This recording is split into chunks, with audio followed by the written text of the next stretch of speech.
Vamos a empezar la clase. Y entonces vamos a ver hoy cosas de la estructura electrónica, pero les decía que quiero, ya que estuvimos hablando de bandas, mm, vamos a hablar mejor de... a la clase pasada vimos que de resolver la molécula de hidrógeno aparecen dos niveles de energía, y esos dos niveles de energía le llamamos eh, el enlace de antienlace o el nivel de antienlace y el nivel de enlace, energía de enlace o energía de antienlace. Ajá, y esa solución apareció de resolver la molécula diatómica de hidrógeno o de cualquier molécula diatómica de la misma especie. Y después les hice la analogía, no lo resolvimos en clase porque no hay tanto tiempo, pero les dije que cuando hay tres átomos, aparecen tres niveles y cuatro átomos, cuatro niveles, cinco átomos, cinco niveles y así. O sea, aparecen cinco soluciones, cuatro soluciones y así sucesivamente. Entonces, cuando llegamos a un nivel n, aparecen n niveles y entonces la descripción, la solución, tiene un seno o una función sinusoidal. Y les dije que eso se convierte en continuo y ese continuo se le conoce como banda. ¿Sí? ¿Recuerdan eso o no? Sí, ¿Sí? Ok, muy bien. Entonces, esa estructura general de bandas se clasifican de acuerdo a su comportamiento. Cuando existen bandas que están separadas entre eh, un nivel energético, donde no hay niveles ahí.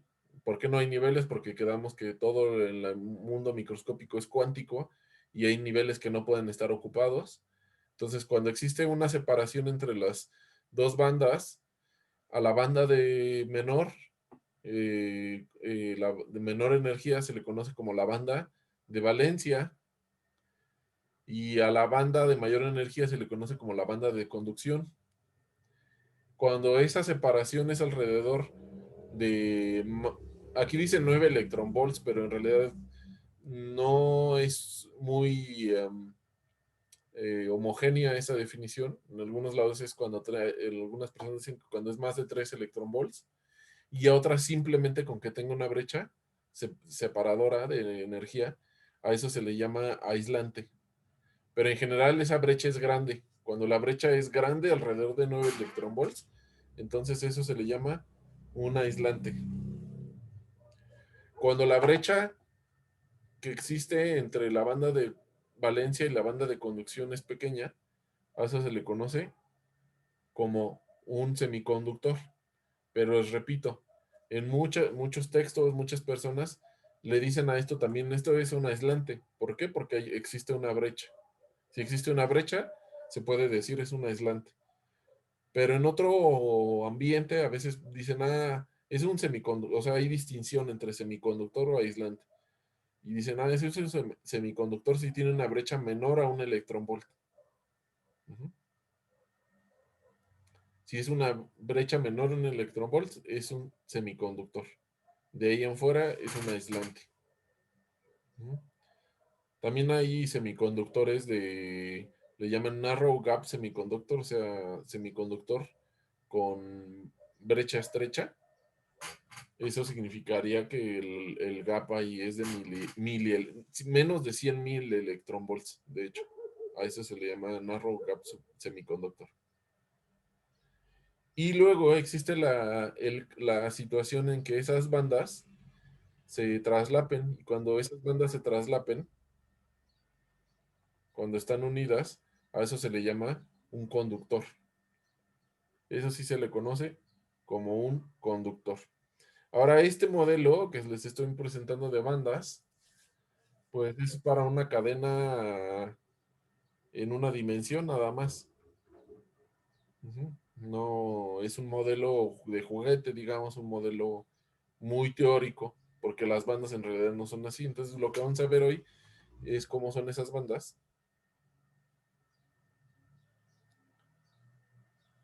Dejen ver si...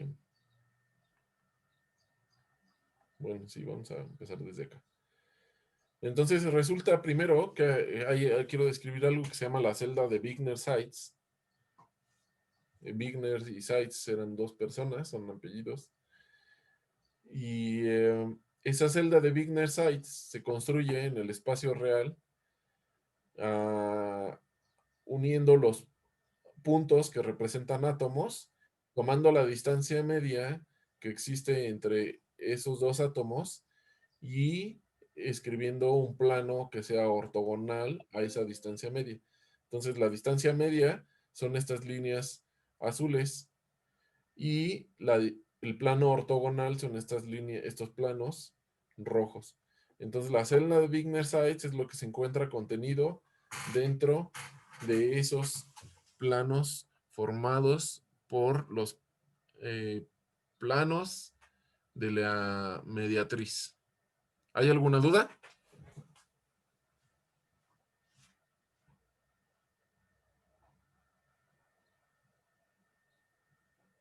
No, Marco. ¿La celda es lo de adentro, dijiste?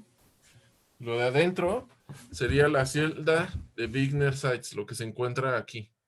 Entonces, si esta es una celda hexagonal, en esa celda hexagonal tenemos un átomo que es de la misma especie que esta, nada más está pintado de otro color ahí, pero es un átomo que es de la misma especie. Ajá. Tenemos otro átomo y con esa regla que les acabo de decir, describimos la celda de Wigner-Seitz. ¿Queda ahí claro? Sí, ya, gracias. Ok. Eh, Después, resulta, me estoy saltando muchas cosas matemáticas, pero no da el curso para tanto. Pero resulta que cuando nosotros analizamos eh, el comportamiento de los electrones en un material y además recuerdan ustedes cuando hicimos o cuando, bueno, esa clase la dejé grabada de rayos X, ahí expliqué que ocurre un fenómeno de difracción dentro de los materiales donde se difracta tanto las ondas que llegan como los electrones que se encuentran dentro del material sufren difracción porque los electrones tienen un comportamiento ondulatorio también. Y ¿se acuerdan que les dije en qué espacio aparecía ese, esos fenómenos? ¿Cómo se llama ese espacio? A ver, piénsenle. Espacio recíproco. Ajá, recíproco, ¿qué más? ¿Qué otros nombres? Imaginario. Espacio imaginario, ajá, O K. o espacio K, o espacio momento. En español no es muy común decir eso, pero en inglés sí es momentum space. Ajá. Es lo único que no sería común en español, pero sí se refiere a lo mismo. Ajá. Entonces aparece ese espacio porque todo lo que ocurre electrónicamente va a estar dentro de ese espacio una vez que ocurra la difracción. Puede ser de los electrones o de rayos X o algo que le arrojes. Entonces, también vamos a clasificar ese espacio K y vamos a encerrar en el espacio K, vamos a hacer una celda de Wigner-Seitz que tiene la misma construcción. Del espacio K, estos puntos ya no están en el espacio real, sino que están en el espacio recíproco. Y hay una forma, les dije, de convertir el espacio real al espacio recíproco, es encerrar en este espacio la celda de Wigner-Seitz. Y a eso se le conoce como la primera zona de Brillouin. Entonces, la primera zona de Brillouin corresponde a la celda de Wigner-Seitz en el espacio recíproco. Esta primera zona de Brillouin está ya en 3 dimensiones, pero la podemos tener en una sola dimensión, de hecho. En la otra clase que estoy dando, lo estamos dando o lo estamos viendo como por una dimensión y todo. Si les interesa, pueden buscar los videos. Les di los links del otro canal. Pero aquí, como el curso trata de varias cosas, no estamos tratando de eso de la parte electrónica. Pero nada más estamos resumiendo en 3 dimensiones. Entonces podemos verlo en una dimensión, 2 dimensiones y 3 dimensiones. Entonces, este espacio en 3 dimensiones, aquí donde dice Y, en realidad es del vector KY, o sea, KY, KX y KZ, o sea, está en el espacio K, que es un vector de onda, ese K es el vector de onda, pero está en 3 dimensiones. Y lo que vamos a hacer es asignar letras a los espacios o a los puntos específicos que corresponden a ciertos, se le llaman puntos de alta simetría. Por ejemplo, le vamos a llamar gamma mayúscula al espacio donde Kx es igual a 0, Ky es igual a 0 y Kz es igual a 0. O sea, al punto 0, 0, 0 le vamos a llamar gamma. Después vamos a tener otros puntos de alta simetría. Por ejemplo, tenemos X.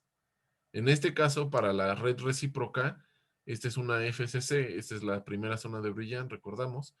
Y ahí está X mayúscula, que se encuentra, sería KX, KY, no es 1, porque 1 es hasta donde termina la celda. Y aquí está, no, sí, perdón, aquí sí es 1. Sería KY igual a 1, KZ igual a 0 y KX igual a 0. Entonces, vamos a nombrar, por ejemplo, X mayúscula al centro de la cara, W al vértice entre el hexágono y el cuadrado, K al arista, a la mitad de la arista del hexágono, L a la mitad del hexágono. Estos puntos rojos son puntos de alta simetría que se encuentran en las caras. Ajá. Las letras griegas se utilizan para denominar puntos que se encuentran dentro de la zona de Brillouin, no están en las caras. Por ejemplo, esta delta es el valor del punto medio entre el centro y el centro de la zona de Brillouin y el centro de la cara cuadrada, y eso sería gamma. Luego epsilon sería el valor de la energía o el valor, este punto de aquí, que se encuentra en medio de gamma y K. Como hay 14 celdas recíprocas, también hay 14 zonas de Brillouin. Aquí en este ejemplo, en el espacio real es una BCC y en el espacio recíproco se convierte en una FCC. Esa misma regla que les dije para generar la celda de Wigner Sites, que ahora se llama zona de Brillouin en este espacio, para esta situación de la FCC genera un octaedro truncado, que es la figura que tenemos. ¿Dudas?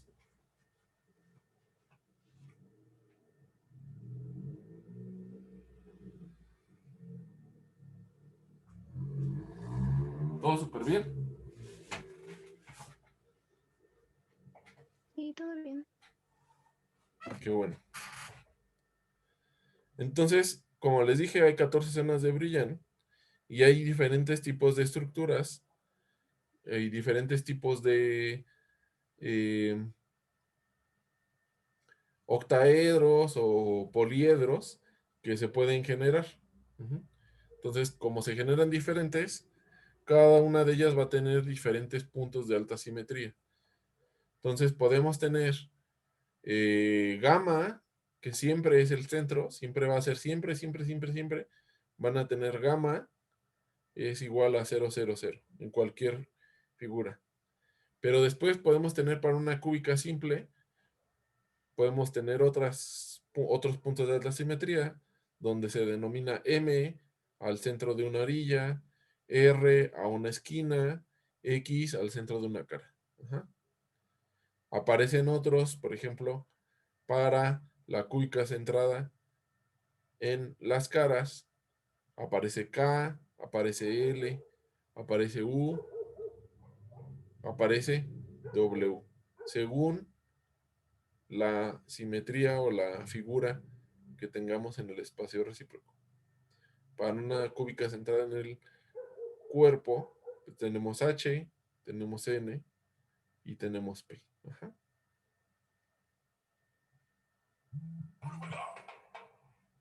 Estas, les recuerdo, son coordenadas, o sea, gamma es la 0, 0, 0.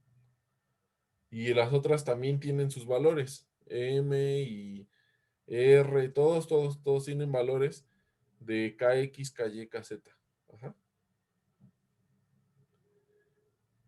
Esa KX, KY, KZ son coordenadas del espacio recíproco. Les recordaba. Ajá. Son coordenadas del espacio recíproco.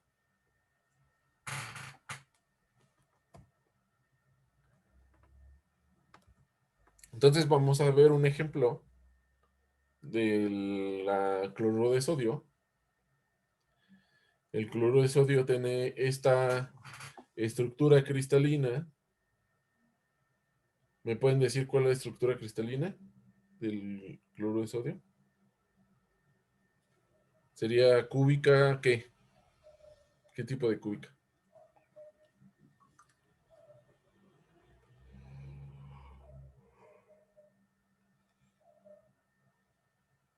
Es centrado en las caras, ¿no? Cúbica centrada en las caras. ¿Me puedes decir cómo lo viste? Ah, no, fue porque lo recordé. Ah, Pero en sí, pues así. está Así bien, creo que Valeria. no es tan fácil de ver. No, está fácil de ver. Fíjense. La celda unitaria es la que cabe en este cuadro en el que estoy pasando el mouse. Ujú. Entonces este está en una esquina, este está en otra esquina, otra esquina, y este está en medio de la cara. Entonces es cúbica centrada en las caras. La cúbica centrada en las caras tiene esta zona de brillón que tenemos aquí. Pueden entrar a esta página, pueden incluso rotar esta zona de brillón y pueden ver este modelo. Pueden rotarlo. Entonces aquí ya indica gamma es el centro, L es centro de la cara, W centro de la otra cara, X, U y K, todos deben de ser centros de las caras. Aquí hay otra W, diferente a esta, es otra esquina, pero también pertenece a una esquina entre el cuadro, entre el cuadro y el hexágono. Ujú. Entonces, lo que podemos hacer ahora es saber cómo se comporta la energía en estos caminos. ¿Cuál es la energía? Dentro de este hexágono hay múltiples energías, ¿no? Pero como no lo podemos graficar fácilmente ni ver, lo que se hace es ver cómo se comporta la energía en diferentes puntos y vamos a trazar un camino que va desde gamma L, por ejemplo, y vamos a determinar cuál es el valor de la energía en ese camino. Entonces, eso se hace con el mismo, con la de las bandas que vimos, con el resultado de las bandas, eh, pero hay que escribirlo en el espacio K. Ujú. De hecho, el resultado sale directamente en el espacio K. Y entonces esos caminos, esos valores de energía para esos caminos corresponden a estas líneas. Por ejemplo, gamma de gamma X, o sea, desde gamma a X, la energía tiene este valor. Luego desde X a W, la energía tiene este valor y así sucesivamente. Ahora verán ustedes que hay varios valores de energía. Ajá. Hay varios valores de energía porque hay diferentes bandas. Unas bandas se forman de la hibridación, o no de la hibridación, sino de la combinación lineal de orbitales P, por ejemplo, otros de orbitales S, otros de orbitales D y así sucesivamente. Entonces, cada banda tiene un origen diferente. Puede ser también, puede ocurrir que hay una combinación de bandas, o sea, una banda incluye a S, P y D de diferentes átomos. Ajá. Pero aparecen tres bandas porque a final de cuentas hay tres combinaciones de diferentes orbitales atómicos. Si hubiera un material con orbitales F, ¿también aparecería una cuarta banda? Sí, claro. Esto, de hecho, aparecen muchísimas bandas. Nada más aquí estoy resumiendo, está como resumido, está cortado. Pero aparecen muchísimas bandas. Ahorita vamos a ver otra con más. Porque tienes orbitales desde abajo, ¿no? Si tú tienes un G, perdón, un germanio, un G, el germanio tiene orbitales S, orbitales P, o bueno, vamos a poner un titanio. Tiene orbitales S, P y D. Entonces aparecen 2 de S, 2 de P. El plutonio, por ejemplo, tiene un montón de orbitales abajo, ¿no? Tiene 4, 1S, 2S, 3S. Luego tiene 2P, 3P y así sucesivamente. O sea, hay de muchos orbitales. Entonces aquí nada más están unos graficados, pero acá abajo hay muchos orbitales más y siempre hay orbitales arriba. Ahora aquí, este de aquí se le conoce el nivel de Fermi. El nivel de Fermi es el nivel hasta donde llegan los electrones. Más o menos así, por así decirlo, tiene una definición estadística. Pero de aquí para abajo, les puedo asegurar que todas las bandas se encuentran llenas de electrones. Y de aquí para arriba las bandas están sin electrones, están vacías. Ahorita no hay bandas aquí. Ajá. Pero cuando hay bandas, no están graficadas, pero sí debe de haber. Siempre hay arriba. Eh, Esas bandas están vacías, aquí arriba del nivel Fermi, y aquí abajo están llenas. ¿Hay alguna duda? ¿Tiene algún significado cuando se juntan? O sea, por ejemplo, ahí de gamma a gamma, que parece que están como dos muy juntas. Sí, sí, hay un significado importante. Pero esa pregunta la voy a responder un poquito eh, después. Pero sí, eso es muy importante. Cuando las bandas se juntan y más sobre el nivel de Fermi, aparecen, resulta que los electrones se comportan como si no tuvieran masa. Hay algo que se llama la velocidad de grupo y la masa efectiva, y la masa efectiva se convierte en cero. Entonces es como si los electrones no tuvieran masa. Sí, sí, hay algo importante ahí. No es algo de este curso, de hecho, es algo más avanzado. Se llaman conos de Dirac. Y generalmente ocurre cuando las bandas de conducción y valencia se juntan en un punto, y en especial si es sobre la energía de Fermi. Sí significa algo, pero ahorita no creo que no estamos todavía aún listos para ver esos temas.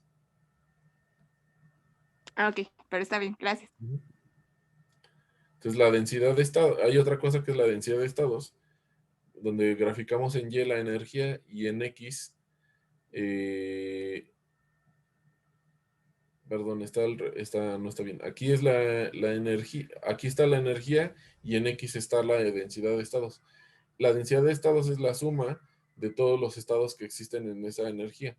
Aquí, por ejemplo, dice que a esta energía, a 0 electronvolts, la densidad de estados, que es esta, es cero. Y cuando empiezas a disminuir la energía, empiezan a aparecer estados. Entonces la densidad de estados es mayor. Es la cantidad de estados por longitud L, o sea, por cada celda unitaria. Ujú. Ahora, me gustaría hacerles una pregunta que yo creo que a este punto de la carrera, a lo mejor ya la pueden responder con cierta eh, tranquilidad. ¿Me podrán decir ustedes qué cosa es un metal?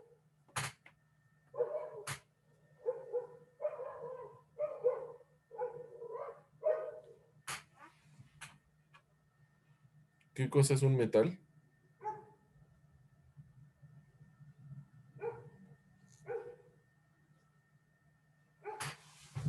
¿Nadie sabe qué cosa es un metal? Pues podríamos decir que es una sustancia que se caracteriza sobre todo por tener buenas propiedades de conducción eléctrica y térmica, y pues lo típico también es que brillan, que son maleables, y no me acuerdo qué otras cosas, pero también, que forman pues estructuras cristalinas, es periódica. Ujú. Bueno, Y vamos. precisamente Sí. eso les da sus propiedades. Ok, gracias, Eker. Bueno, esa es una definición clásica que se empieza a ver en cierto momento, pero el día de hoy vamos a ver una definición absoluta y más avanzada de qué cosa es un metal. Entonces les presento aquí la estructura atómica del silicio, que es esta, que está aquí. Entonces esta es la primera zona de Brillouin para el caso del silicio. Y les quiero mostrar una oblea de silicio. Esas obleas de silicio se ocupan ampliamente para hacer procesadores de computadora. Y a ver, ahí la ven así. ¿Se ve brillosa? ¿O no se ve brillosa? No, ¿Es opaca? ¿Piensan que es opaca? ¿Aquí no se ve brillosa? ¿Aquí? Yo digo que sí. ¿Aquí no se ve brilloso de eso?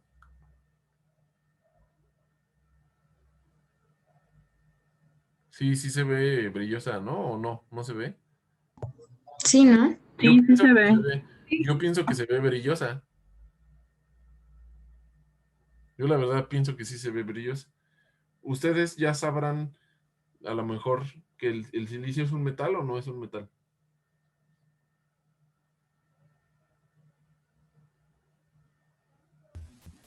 Un no metal, ¿Es un no metal? pues creo que sí, ¿no? Pero brilla o qué. Ya, pues de acuerdo a esa definición no podríamos decirlo con certeza. Ujú. El mercurio, el mercurio está líquido. ¿Se ve maleable o no se ve maleable? ¿Brilla o no brilla? Una definición que luego también me dicen es que es dúctil, o sea que forma hilos, ¿no? Pero el mercurio forma hilos o no. Entonces, esa definición, digamos que es una definición, pues nada más como analizando las características físicas, pero no es una definición precisa ni absoluta porque tiene muchas excepciones. Muchas cosas brillan. Ahora sí, como dice el dicho, no todo lo que brilla es oro. Y aquí dice, no todo lo que brilla es metal. Entonces, la idea es utilizar la estructura de bandas para saber si un material es metálico o no. Cuando un material es metálico, es porque un material es conductor. Entonces, todos los materiales conductores son metálicos. Aquí vemos la estructura de bandas del silicio.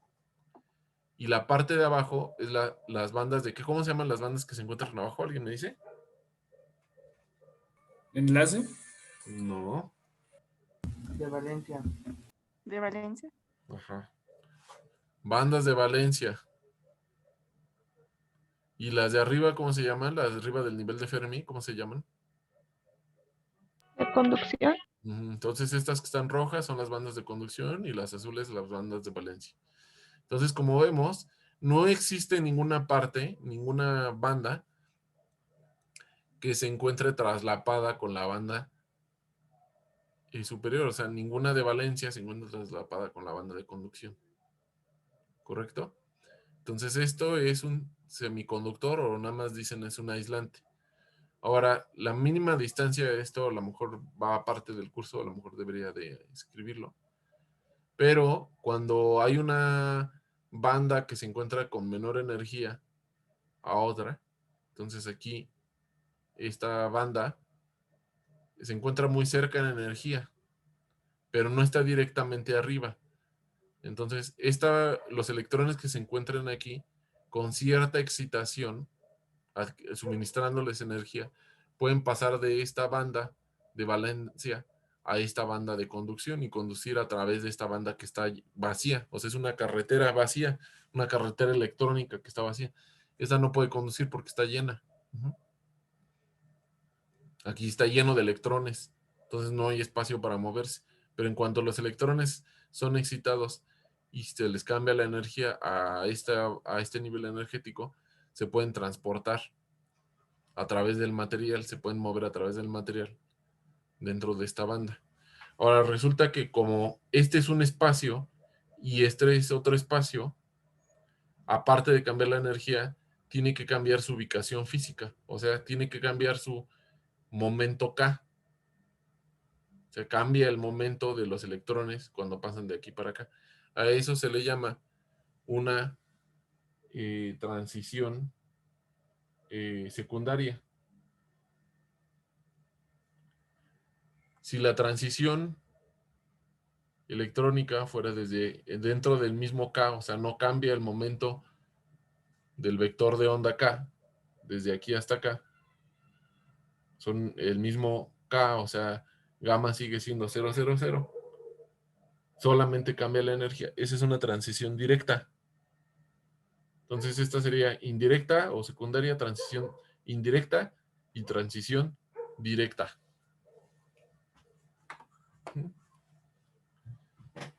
Si cambia el espacio, el espacio K del electrón es indirecta, si no cambia, es directa. Igualmente, podemos ver la densidad de estados, y la densidad de estados en esta sección del nivel de Fermi es 0, pero la densidad de estados en otros niveles energéticos es diferente de 0. ¿Hay dudas?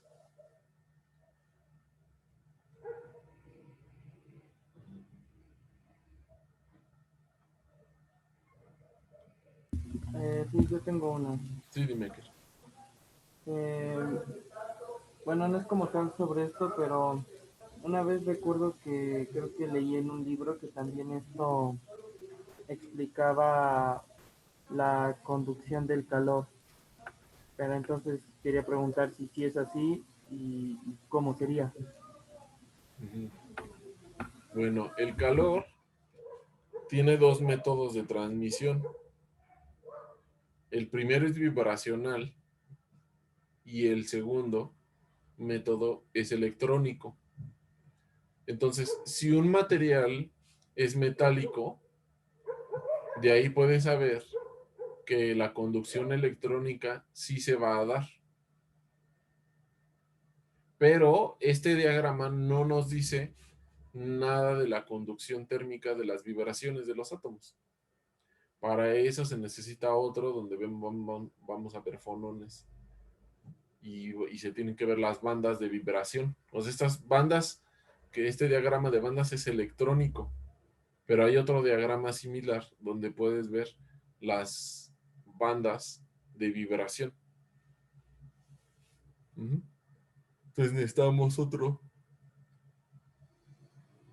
otro diagrama que es parecido. Si quieren, si te interesa eso, Eker, mira, revisa la clase, el otro curso que estoy dando. Les di el link y revisa ahí donde dice fonones. Y eso tiene que ver con la conducción térmica. Entonces, la conducción térmica hay dos mecanismos, electrones y vibraciones.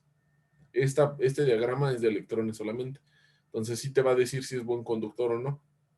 Si es un metal, ¿será buen conductor o no será buen conductor?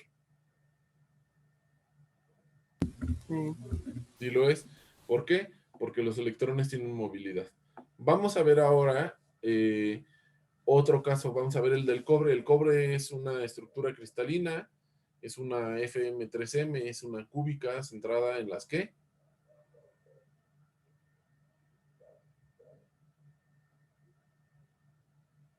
Las caras. Cara. Las caras, de hecho, esta F que damos que significa face center, ajá, tiene un espejo, tiene un 3 barra y tiene un otro espejo. Entonces, esta es la primera zona de Brillouin, cuando lo vemos en 3 dimensiones. Ujú. Y les presento ahora la estructura electrónica. Este diagrama se llama estructura de bandas, por cierto. Este diagrama se le llama así, diagrama de estructura de bandas, y esta es la densidad de estados. El diagrama de estructura de bandas está en el espacio recíproco, en ciertas coordenadas, donde gamma es 0, 0, 0, y así sucesivamente x es otra coordenada, w es otra coordenada. Entonces la energía es esta, aquí el nivel de Fermi es este, que está aquí donde tiene el 0, y resulta que las bandas, en este caso la banda de conducción y la banda de valencia es una sola, o sea, se traslapa todo así, cruza totalmente. Ese cruce es característico de los metales. Entonces, prácticamente la forma más definida de decir, o la forma más precisa de decir si es un metal, es con la estructura de bandas. Estas estructuras de bandas que estoy mostrando son calculadas, pero eso no quiere decir que sea pura teoría y que no exista en la realidad. Hay estructuras de bandas, medidas experimentales. Ahí ahorita me vienen a la cabeza 2 métodos. Uno que se llama ARPES. Dije ARPES con la E, no herpes. ARPES. Y hay otro que, que se llama STM, Scanning Transmission Microscopy. Utiliza una puntita de un material y utiliza efecto túnel para determinar cómo va la superficie. Pero hay otros métodos también. Por ejemplo, con magnetoresistencia, hay uno que se llama efector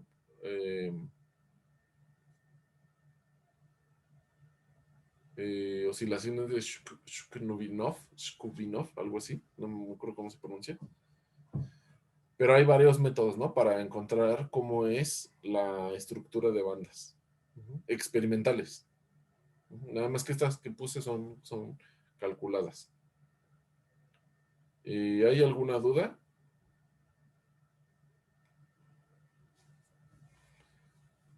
¿Y difieren mucho? No, de hecho no. Casi son iguales. Bueno, depende del cálculo, ¿no? Hay unos cálculos que requieren otras cosas, por ejemplo, no estoy entrando en detalles, pero hay algunos que requieren algo que se llama spin orbit coupling. Hay otros que se llama modelo de Hubbard, que es para cuando tienes electrones saturados, o sea, las bandas están saturadas de electrones y hay algo que se llama un aislante de Mott. Ese tipo de modelos, o sea, sí puede diferir si usas un modelo que no es el más apropiado. Sí puede diferir entre experimento y teoría. Y vas a Vale. de nada. Ibas a preguntar algo, Mariano, porque vi que tenés prendido el micrófono.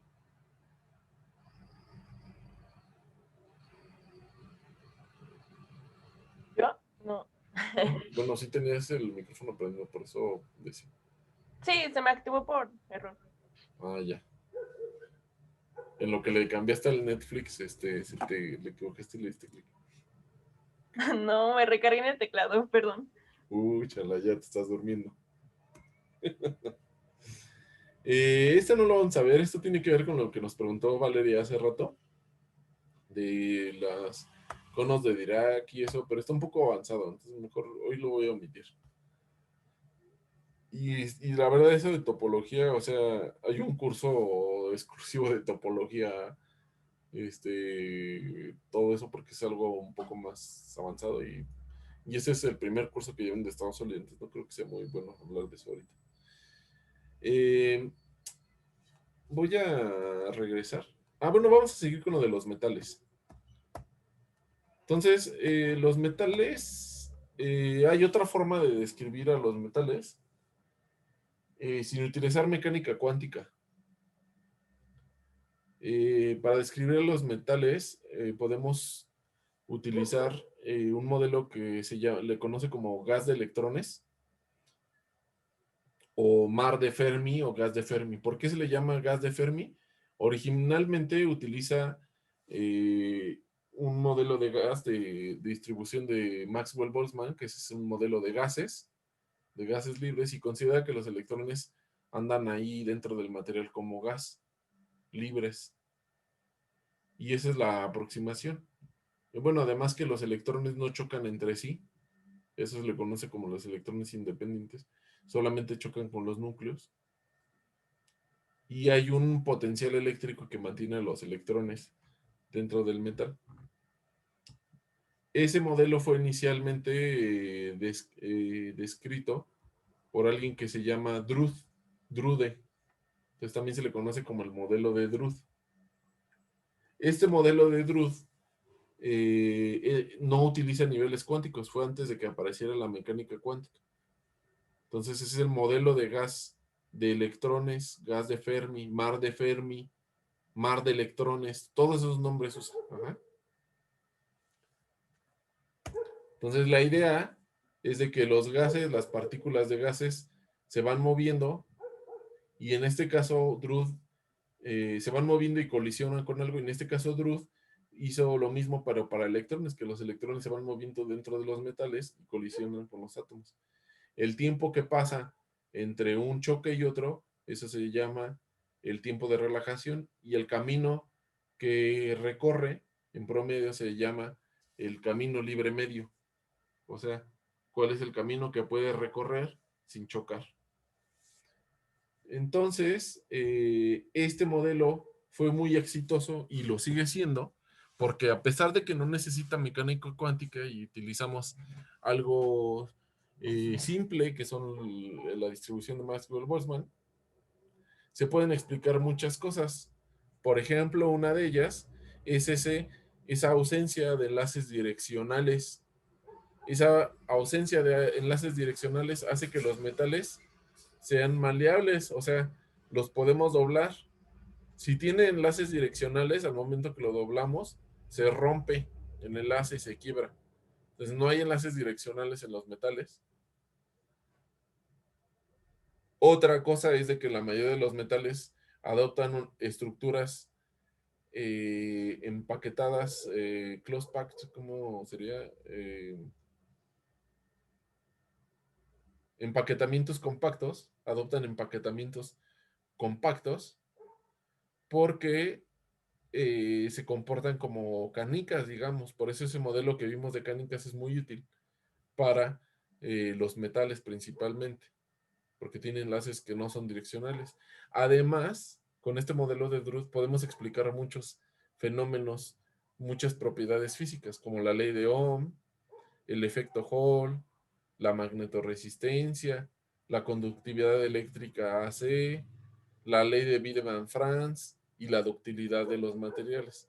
La ley de Wiedemann-Franz es una ley que nos relaciona la conductividad térmica y eléctrica. De hecho, ahorita relacionado con lo que estás diciendo, esta capa se refiere a la conductividad térmica y es la conductividad eléctrica. Ah, bueno, aquí lo puse conductividad térmica y conductividad eléctrica. Eso nos da una constante normalmente en los materiales que se conoce como número de Lorentz, pero resulta que en los materiales más actuales se trata de cambiar la relación entre la conductividad térmica y la conductividad eléctrica, porque hay un fenómeno que vimos en los primeros días de clase, que les dije que se llama termoelectricidad, y que cuando calientan un material de un extremo y lo enfrían del otro, pueden producir una diferencia de potencial eléctrico, o sea, electricidad. Ajá. Y luego les dije que estaba el efecto Peltier, que era exactamente lo mismo. Ese efecto que les acabo de decir se llama efecto Seebeck. Y luego viene el efecto Peltier, que es al revés, que si lo enfrían de un lado y lo calientan del otro, produce si le introducen electricidad, logran hacer que se enfríe y que se caliente del otro lado, que sirve para un refrigerador, les dije. Ajá. Entonces esos principios de efecto Seebeck y Wiedemann-Franz, efecto Seebeck y Peltier se basan en esta ley de Wiedemann-Franz, donde hay esta relación de conductividad. Entonces, todo esto lo puede explicar bien el modelo de Drude. Por eso fue bastante exitoso. El problema fue cuando intentaron explicar la capacidad calorífica. Este modelo de Drude, que se dice, considera que las partículas son distinguibles sin cuantización, o sea, no tienen niveles energéticos que son múltiplos de n, o sea, sin cuántica. Entonces falló cuando intentaron explicar la capacidad calorífica. Debido a eso, ese modelo de Drude, que falla cuando trata de explicar la capacidad calorífica, posteriormente se le incorporó algunas correcciones utilizando estadística de Fermi-Dirac. En vez de utilizar estadística de Maxwell-Boltzmann, utiliza estadística de Fermi-Dirac, y en realidad nada más son unos signos. Pero al hacer esto, el gas de electrones, el gas de Fermi, el mar de electrones que se le conoce, se volvió mucho más potente y es capaz de describir la capacidad calorífica. Esta adaptación lo hizo Sommerfeld. Entonces, los créditos de implementar la cuántica es debido a Sommerfeld. Obviamente, esto ocurrió una vez que la cuántica apareció, porque al inicio, como les dije, el modelo de Drude apareció en 1900. Los primeros indicios de la cuántica fue en 1903, si no mal recuerdo, o en 1905 por Max Planck. Hasta el 1913 se consolidó y Einstein empezó a utilizar esos modelos de mecánica cuántica diseñados por Planck. Entonces esto es antes de la mecánica cuántica, pero cuando Sommerfeld se entera de la mecánica cuántica, empieza a incorporar estadística de Fermi-Dirac en el modelo de Drude y resulta muy, muy efectivo. Entonces, debido a la eficacia que tiene para describir comportamientos experimentales, podemos decir que el concepto de cómo existen los electrones en un material es muy parecido realmente a lo de un gas, pero con estadística de Fermi-Dirac. Estos son algunos resultados, pero bueno, sí vamos a poner. Densidad de corriente es igual a menos el número de electrones por la carga de electrón, por la velocidad de promedio que tienen los electrones. La conductividad es igual al número de electrones por la carga de electrón al cuadrado por tau, donde tau quedamos que es el tiempo de relajación entre la masa. La conductividad es el inverso de la resistividad. Y el camino libre medio es igual a la velocidad final por tau. Son algunas implicaciones del modelo de Drude. Además, este modelo nos permite describir la conductividad, como dije, describe varias cosas. Este es para el átomo de cobre. Este es cobre puro y este es cobre dopado. Pero no vamos a ver esto muy a fondo porque aquí aparece algo que es por debajo de la temperatura de Debye. Esa es una temperatura de vibración a la red. Entonces, por debajo de la temperatura de Debye, este modelo de conductividad es el modelo válido. Y para arriba del modelo de Debye y este es para debajo de la temperatura de Debye.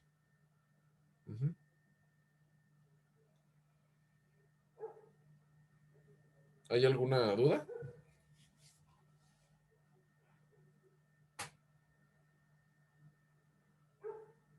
Creo que no. ¿No? Qué bueno. Ahora vamos a ver cómo describimos la conductividad en un semiconductor. Resulta que en un semiconductor, como les dije, necesitamos energía para excitar los electrones desde la banda de conducción hasta la banda de valencia, que es esta de acá. Entonces, ese proceso de excitación de los electrones que existe necesita una energía de activación. ¿Ustedes ya llevaron cinética química? Bueno, yo la estoy llevando. Yo también. Igual. A ver, Valeria ha participado algo el día de hoy. Le vamos a preguntar a Fátima, que también está llevando. Ay, Dinos, ok. Fátima, cuando tú tienes un proceso de activación, ¿qué ley sigue? ¿Qué ley fundamental rige los procesos de activación? Ay, creo que eso también tiene que ver con electroquímica. O sea, no sé si se refiere a lo de la ley de Bright-Hale, no sé qué. Ay, bueno, es del complejo activado, ¿no? ¿No? Mm, no tanto. A ver, lo vieron las enzimas, ¿no? A ver, Marlene, ¿nos quieres decir algo? Ajá, bueno, es que la llevé hace un año, creo. Ajá. Era la ley de Arrhenius. La ley de Arrhenius, muy bien. La Ujú. ley de Arrhenius es una ley que nos va a describir cualquier proceso que requiera una energía de activación. Puede ser una enzima, puede ser un proceso catalítico y también puede ser la excitación de los electrones dentro de un material. Entonces, debido a que los materiales van a en un semiconductor van a tener electrones que va a pasar de las bandas de valencia a las bandas de conducción excitadas por cierta energía, lo podemos escribir con la ley de Arrhenius. Entonces, un material semiconductor tiene la misma forma que la ley de Arrhenius. Yo sé que no han llevado termodinámica estadística, a menos que algún profesor en termodinámica les haya hablado de esto, pero esta es una forma general. Esta ley de Arrhenius aparece de algunas implicaciones de termodinámica estadística. Entonces, la conductividad de un material semiconductor va a ser igual a una conductividad cero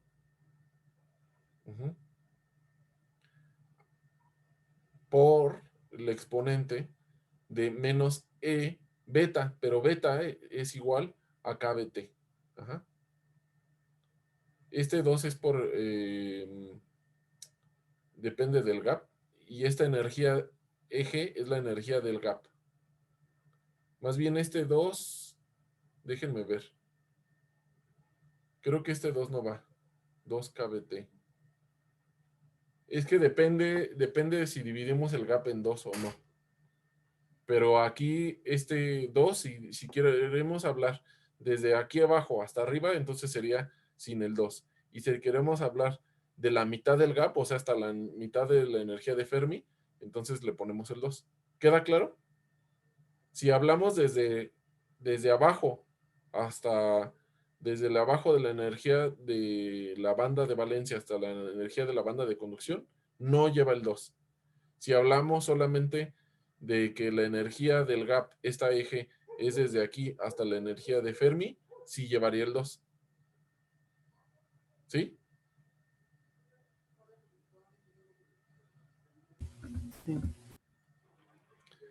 Entonces, si tenemos esta situación, que tenemos la conductividad, y se debe de ver así, experimentalmente nosotros podemos medir la resistividad de un semiconductor y va a tener esta forma. Esta gráfica es así. Si ustedes grafican esto, es así. Pero este dato, de hecho, son experimentales. Estos puntos son experimentales. Se mide la temperatura y se mide la conductividad. Y si ustedes convierten esto a una línea recta, o sea, eso se llama linealizar, pueden ver una línea recta de esta forma. Entonces pueden determinar, ¿no? Cuánto vale la conductividad cero y cuánto mide la energía del gap, si convierten esto en una línea recta por medio de logaritmos. Ajá. Entonces, si ustedes ven una curva de esta forma de conductividad, con certeza van a saber que eso es un semiconductor. Por el contrario, si experimentalmente ven una línea recta con pendiente positiva, con certeza van a saber ustedes que lo que tienen entre las manos es un metal. Entonces, esa es la definición precisa de un semiconductor o un aislante y un metal. Experimentalmente van a ver que la conductividad tiene una línea recta con pendiente positiva para un metal, y para el caso de un semiconductor sigue esta ley, que es la ley de Arrhenius. La estructura de bandas debe de tener un gap, que ese gap es un gap semiconductor. Para el caso del aislante o semiconductor, para el caso del metal, no debe de haber ningún gap. Vemos aquí anteriormente en la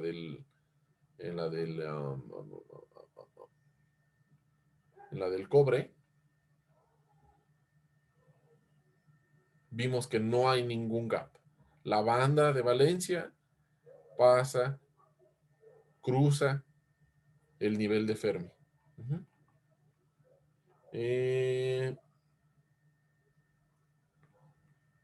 Entonces esto es para un semiconductor.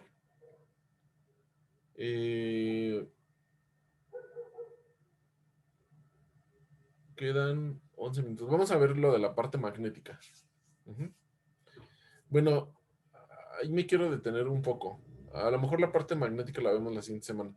¿Hay alguna duda hasta ahorita? ¿De qué cosa es un semiconductor? ¿Qué cosa es un aislante? ¿Qué cosa es un metal?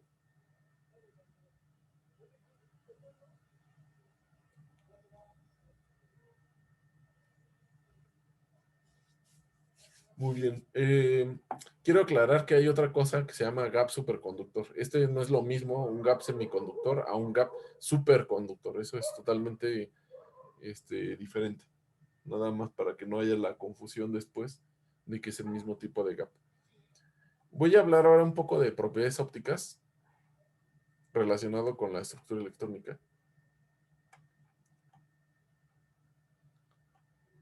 Y por ejemplo, vamos a analizar esta estructura, que es el óxido de aluminio, que se le conoce como corundum.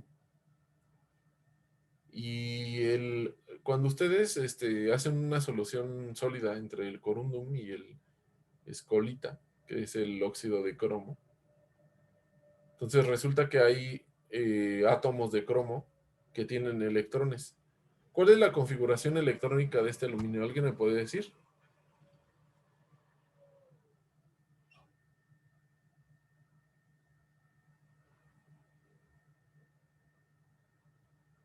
¿Del aluminio? Ajá.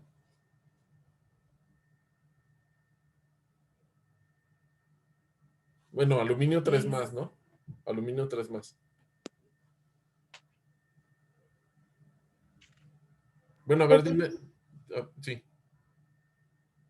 Bueno, es isoelectrónico con el neón, ¿no? exacto.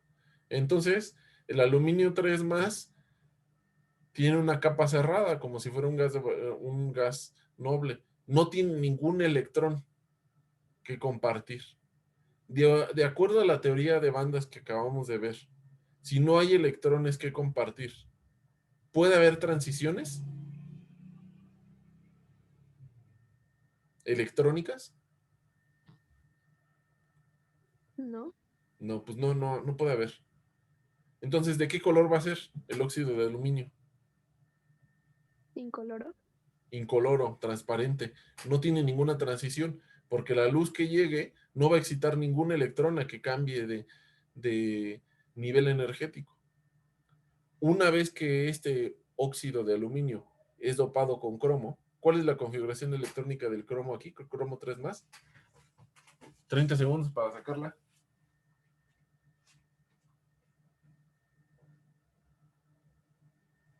3D. Sí, T3. 3D3. 3 de 3. Correcto. Entonces, ahora sí hay electrones. Y como hay electrones, ya hay posibilidad de tener transiciones electrónicas. El color de los materiales depende de la distancia de la... Ustedes saben, ¿verdad? Que si ustedes ven algo rojo es porque está absorbiendo todos los colores menos el rojo. O sea, el rojo lo, lo emite, no lo absorbe y entonces es lo que vemos con los ojos, pero absorbe todos los colores. Entonces, si tiene una longitud de onda que absorba todo, menos el rojo, entonces lo vamos a ver rojo. Pero ahora sí lo puede absorber, porque ya hay electrones capaces de subir ese nivel energético. Entonces resulta que el corundum, que es un óxido de aluminio cualquiera, una vez que se dopa con cromo, eso se convierte en un rubí. Entonces, dependiendo del ion que absorba o que lo dope, va a cambiar los niveles energéticos y va a cambiar el color de los materiales. El zafiro, por ejemplo, es comúnmente, aquí le puse cromo, pero aquí estoy equivocado, no es cromo. Normalmente es con titanio o con cobre, si no mal recuerdo. Entonces, el color de las piedras va a cambiar dependiendo del dopante. ¿Por qué? Porque el dopante es el que tiene los electrones. Y aparte de tener los electrones, generan niveles energéticos donde pueden brincar. Ajá. El corundum, que es este, no tiene color. ¿Por qué? Porque el óxido de aluminio tiene una configuración de gas noble. Ujú. ¿Dudas?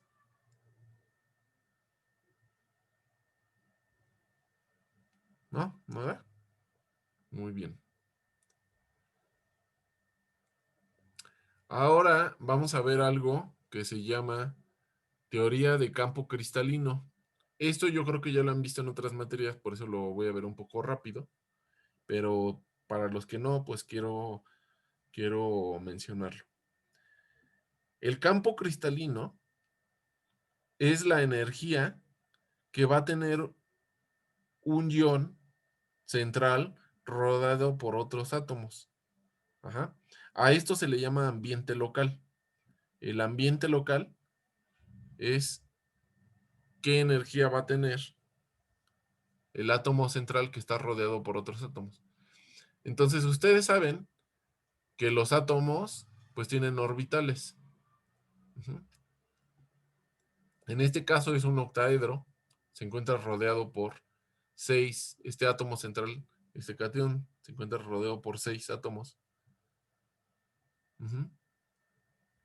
Y los octaedros se encuentran con esquinas por cada uno de los iones azules, que en este caso son los aniones.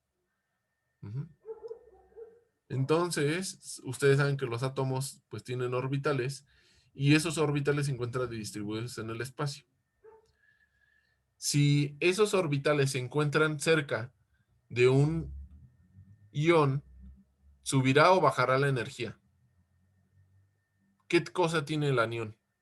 ¿Electrones o protones? Bueno, tiene más electrones, ¿cierto? Entonces, estos orbitales pueden interactuar con esos electrones que se encuentren en los aniones. Entonces, si se encuentran cerca, la energía sube. Si se encuentran lejos, la energía baja. Entonces, en un ion en estado libre, sin ningún anión, en un catión sin ningún anión, tiene esta energía. Pero en cuanto se acercan los aniones, que son estos azules, va a modificarse la energía. Si los electrones están abajo, perdón, si los electrones están cerca, va a bajar el nivel de energía. Este es el caso para en el octaédrico del XY, YZ y XZ. Si los aniones se encuentran cerca de los orbitales, el orbital, por ejemplo, Z cuadrada, tiene esta forma que está sobre Z y tiene una dona, y el X cuadrada y Y cuadrada se encuentra sobre X y sobre Y. Entonces, estos orbitales van a tener mucha mayor energía porque estos aniones se encuentran muy cerca de esos orbitales. Ajá. ¿Hasta ahí hay duda? No. Muy bien. No. Entonces, ¿Hay alguien que no haya visto estos temas antes? Ah, bueno, qué bueno que sí ya los vieron en alguna clase. ¿Alguien iba a decir algo? Sí, era yo. Bueno, yo no lo he visto. Ah, bueno, entonces ponle atención. Sí. Ajá. Entonces, vamos a ver la configuración electrónica del Ruby. Este diagrama electrónico está invertido. Este es para un tetraédrico, no es para el octaédrico. Este es el octaédrico y el tetraedro tiene esta configuración electrónica. Ajá. No voy a entrar en detalles el día de hoy, ¿por qué? Pero la configuración electrónica es al revés. Entonces, para el tetraédrico, los niveles de mayor energía son el XY, YZ, XZ. Son las mismas razones, de hecho. Nada más lo único que tienen que hacer es poner un tetraedro y con el centro del catión y acomodar los orbitales. Se van a dar cuenta que el XYZ está lejos de los orbitales y los que, perdón, están cerca de los orbitales y ahora los que quedan lejos son X cuadrada, Y cuadrada y el Z cuadrada, para el caso del tetraédrico. Esta es otra configuración para la cuadrada o plana. Eso no aplica tanto en estado sólido, es más como para ligantes y teoría de complejos y, bueno, ya no se le llama complejos, sino compuestos de coordinación. Entonces vamos a ver, el aluminio tiene configuración 0, ya me dijeron, y el cromo 3 más es un 3 de 3. Entonces hay 3 electrones aquí. Es octaédrico, ¿no? Ya les había comentado. 1, 2 y 3. 1, 2 y 3, repito. 1, 2 y 3. No hay, todos los electrones están desapareados, no pueden acomodar 1, 2 y 3. Todos desapareados. Entonces, ¿de qué va a depender si sube el electrón o no? Si esta distancia es poca o es mucha. Esta distancia energética, o más bien no debía haber dicho distancia, sino esta energía es poca o mucha. Los electrones pueden subir. Acá, si es poca, a eso se le llama de campo bajo. Y si es mucha, se le conoce como campo alto. Si esta distancia de aquí es poca, se le conoce como campo bajo.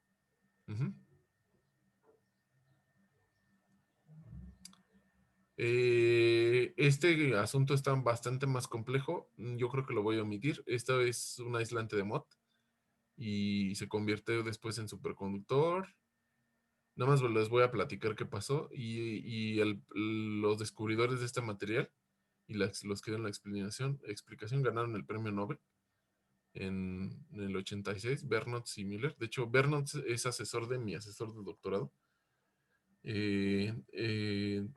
Hicieron este descubrimiento y después ganaron el premio Nobel después porque es uno de los dio lugar a uno de los superconductores de más alta temperatura y dio origen a muchas cosas, pero no quiero describir mucho la estructura electrónica porque es un aislante de Mott y está un poco complicado. Después,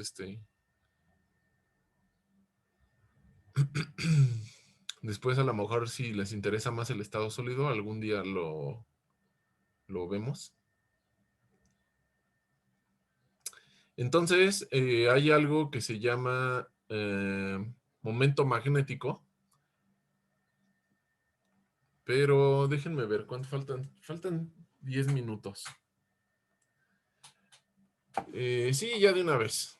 O sea, estamos viendo hoy puras propiedades eléctricas y magnéticas y ópticas. O sea, todas las propiedades físicas que genera los electrones en los materiales. Ajá. Entonces ya vimos la conductividad, ya vimos en un metal, vimos la conductividad en un aislante, ya vimos qué pasa con las propiedades ópticas, cómo cambia el color, puede ser azul, puede ser rojo, si tiene electrones, si no tiene electrones. Ahora resulta que si tiene electrones, los electrones tienen una propiedad intrínseca de la materia que se llama spin. Ese spin es el momento magnético intrínseco de los de los electrones. ¿Sí? ¿Alguien tiene duda de qué es el spin? Y además, los electrones que se encuentren libres tienen un momento angular orbital. Ese momento angular, pues también es un momento magnético. O sea, los electrones tienen dos cosas: el momento angular orbital y el momento angular spin. Ese momento magnético se puede alinear con otros momentos magnéticos de otros átomos o de otros electrones. Ajá. Cuando se encuentran desalineados, a eso se le conoce como paramagnetismo. Cuando se encuentran alineados en una cierta dirección, a esto se le conoce como ferromagnetismo. Y cuando tienen alineamientos antiparalelos, los espines, esto se le conoce como antiferromagnético. Hay muchísimos ordenamientos magnéticos. Hay ferrimagnetismo, helicoidal, spin glass. Bueno, spin glass no es propiamente un ordenamiento magnético, pero es un ordenamiento de los electrones, o más bien una característica de los electrones magnéticos. Pero hay muchísimos, muchísimos. Pero estos son los básicos, son los más populares, los más conocidos. Paramagnetismo, ferromagnetismo y antiferromagnetismo.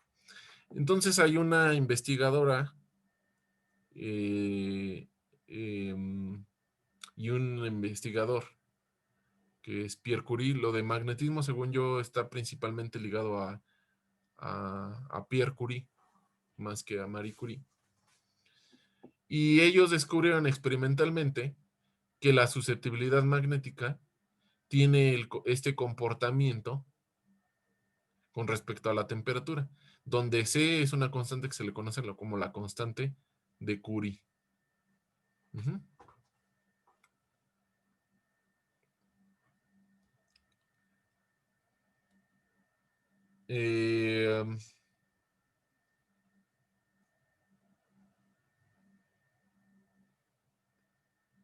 Esta aquí, ahorita no copien estas ecuaciones aún, porque estoy viendo que no está con la convención estándar. La convención estándar es ponerle un menos aquí, y ahorita vamos a ver por qué. Estas todas no las copien, ignoren estas dos. Ajá. En el comportamiento ferromagnético, resulta que parece como que es paramagnético, resulta que los materiales son paramagnéticos arriba de una que se le llama la temperatura de Curie. Ajá. Entonces, arriba de esta temperatura, todo se ve paramagnético. Y luego resulta que cuando bajan esa temperatura, los espines se alinean todas en esta dirección. A partir de aquí, esto es ferromagnético, abajo de esa temperatura. Si ustedes calientan un imán arriba de la temperatura de Curie, ¿qué creen que le pase al imán?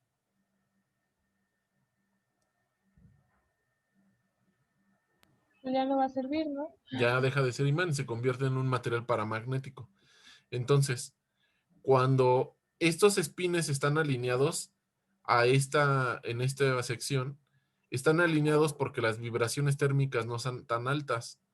Pero una vez que empiezan a calentar el material, empieza a vibrar esto, empieza a vibrar, a vibrar, a vibrar, a vibrar, de modo que se rompe ese alineamiento ferromagnético y la vibración térmica es más fuerte que se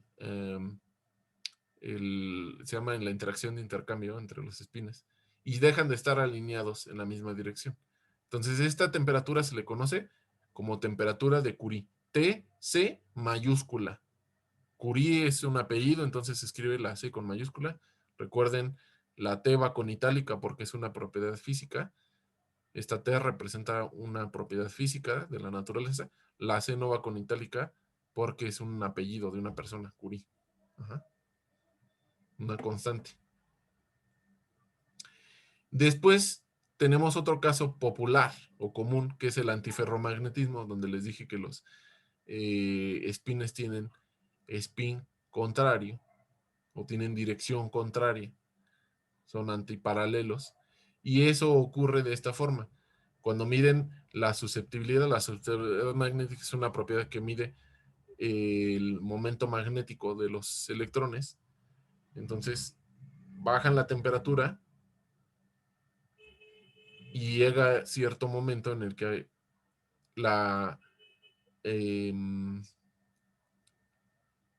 magnetización, o en este caso la susceptibilidad magnética, empieza a disminuir. ¿Por qué? Porque los espines empiezan a alinear de forma antiparalela. Entonces esto genera un pico en la susceptibilidad. Esta temperatura donde se ordenan se conoce como temperatura de Néel. O Nil en inglés, pero Néel es un apellido francés. Entonces es E-E-L. Creo que no lo escribí. Es N-E-L con acento en la primera E. N-E-E-L con acento en la primera E. Ajá. Estas ecuaciones, por favor, no las copien estas dos, porque puse no es el signo convencional. Después de que Pierre Curie y de hecho Langevin hicieron este trabajo,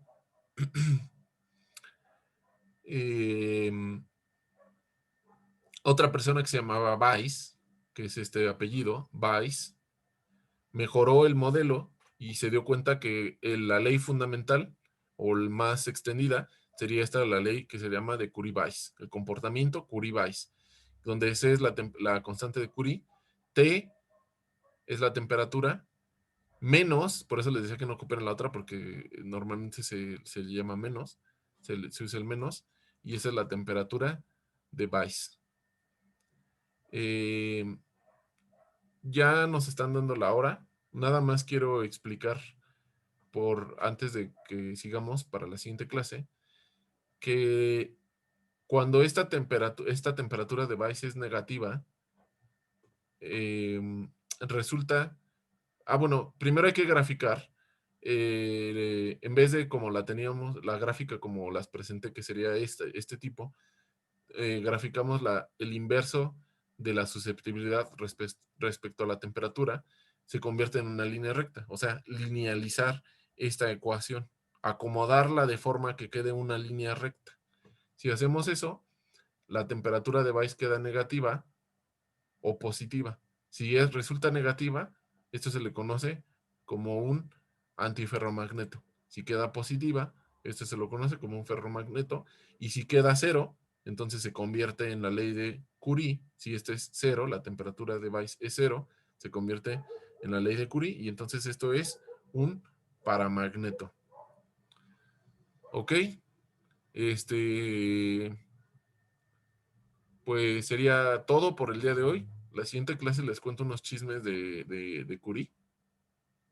Y vamos a continuar con esto de magnetismo. Ya nada más concluimos rápido con algunas cosas de magnetismo y algunas cosas de teoría, porque estoy hablando de susceptibilidad magnética, pero no he explicado a fondo qué significa la susceptibilidad magnética. Estoy asumiendo un poco que saben algo ya, pero falta que explique qué es el momento magnético y magnetización. Y vamos a ver diagramas de fase y empezamos también con lo de las imperfecciones. Bueno, hasta aquí el día de hoy. Nos vemos la siguiente clase.